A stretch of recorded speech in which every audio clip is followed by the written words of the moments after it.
Hello friends, I wanted to share with you one of my favorite and most accessible teaching tips for teaching yoga. This is such an amazing resource because it's a tool you can use for any pose, anytime, and it really helps to enliven the whole experience of the pose. And it's something that I call opposing actions. All right, so let's break it down. So in the yoga practice, we're often holding poses statically, right? So we're not really moving. So in muscular terms, we might call that isometric contractions. That means things are contracting, but the muscles aren't moving. In yoga, the way to bring the pose alive is simply through something called opposing actions. That's when I engage one part of the body against another part of the body statically, right? And through that engagement, we find more space and stability. So let's look at this, and I'm going to show you my favorite opposing actions, and often I call them paired actions or dual actions. You might hear them called that in some other techniques, but let's just look at Tadasana. All right, so I'm coming to stand in Tadasana, and I'm bringing my feet, hip distance apart and parallel. Opposing actions in the feet itself are to lift the inner arches up. So give that a try with me. Lift your inner arches up like you got a little thumbtack under there, right? Keep this engagement of the inner arch. Keep that as you hug your outer shins in.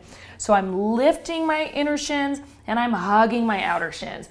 The trick is you got to keep both going at the same time. It's like spinning plates. So lift your inner arches up as you hug your outer ankles in. And once you do that, and then shake it out and just stand normal, like cocktail party, blah, blah, blah, right? You'll notice your feet are kind of like, bleh, just kind of like little fish feet, right? Just hanging out. But if we do this opposing action, lift the inner arches up, as you squeeze your shins in, all of a sudden, my feet are engaged.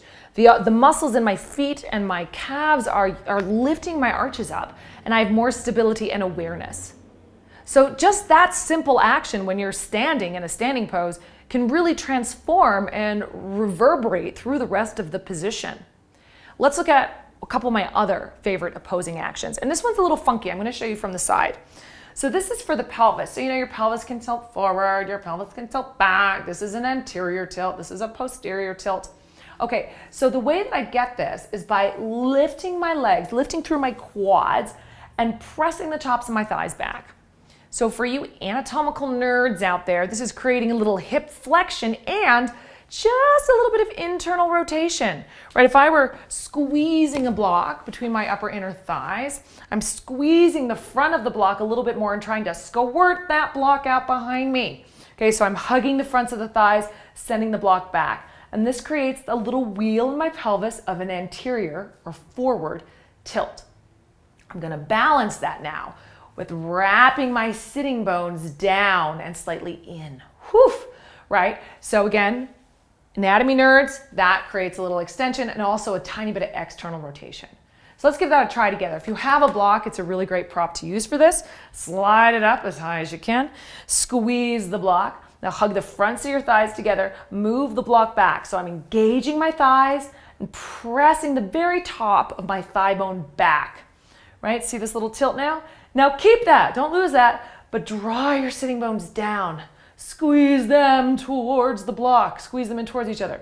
And all of a sudden, woof, there is a lot of engagement going on in my pelvis and in my hips. And that this is an action that I want you to take away and play with in lots of different poses. So in Tadasana, yes, this little action. And guys, I know I'm making it really big now, but they become more subtle over time. It's like a little lifting, pressing back, a little hugging in, starts to really engage the hips, the outer hips and the inner thighs and help to create a little lift and stability here. Now, you'll find this in poses like chair, right? So I take my inner thighs back as I take my sitting bones down, and that creates the stability there. In a lunge, I lift my back inner thigh up as I pull my front sitting bone down. That creates stability there. You can even find it in poses like Warrior Two. Press the back thigh back as you wrap the front sitting bone down, and that creates this incredible stability and opposing actions in this pose. So we're just looking for ways that the body can work against itself, which helps to create space and stability. One more for you, just one more, and that has to do with the shoulder girdle.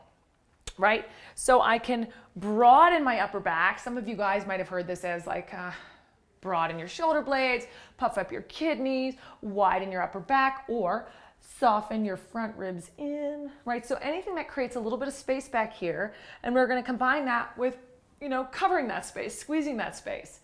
So when I draw my front ribs in a little bit, and I combine that with taking my shoulders back, all of a sudden, rather than just kind of like hanging out, I've got some opposing actions going on.